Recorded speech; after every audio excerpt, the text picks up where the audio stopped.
What do you think the future of tabletop RPGs is going To make a long video short, I'm incredibly optimistic about the future of RPGs that aren't D&D.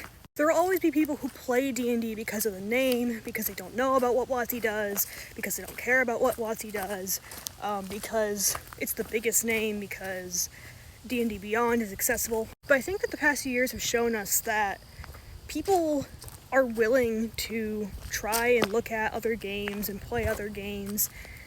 You know, I like to bitch about 5e players not trying anything else along with everybody else, but there's quite a lot of people who are into indie games, who are willing to support indie creators. There's a lot of indie creators doing incredibly cool things, and oftentimes doing these incredibly cool things while not compromising on diversity, inclusion, on, you know, just being generally decent humans. Looking at you, WOTC.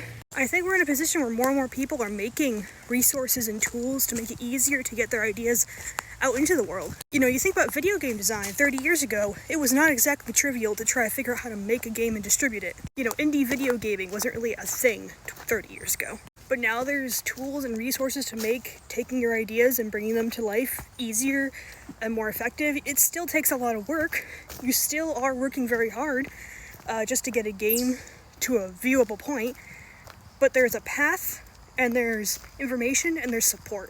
I think we're getting to that kind of point with tabletop gaming, where there are more tools, there are more resources, you know, there's more support for making tabletop gaming as well. You know, this past weekend I was able to meet some of the people behind 9th Level Games.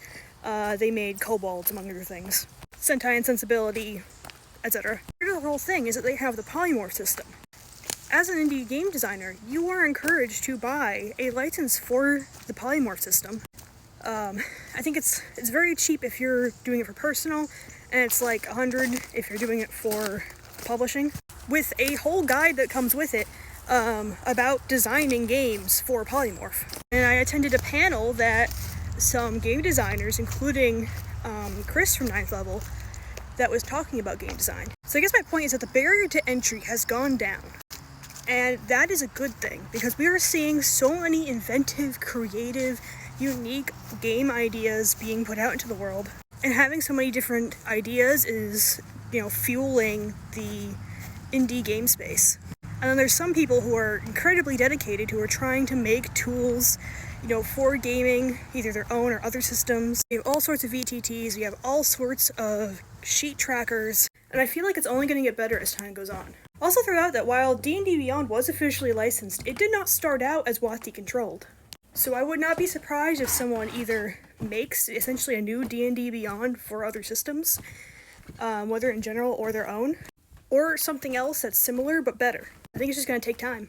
Meanwhile, D&D will continue withering on the vine of Hasbro's bad decisions. Granted, people seem to forget conveniently about all the issues that WOTC has the moment that, you know, it's not in the news anymore. But every single time they do some more bullshit, like hiring the Pinkertons to go after a dude, or I don't know, the OGL's fiasco, or when they tried to pull all the old content from D&D Beyond for their new stuff, they lose a couple more people every time. Where do those people go when they want new content? Indies.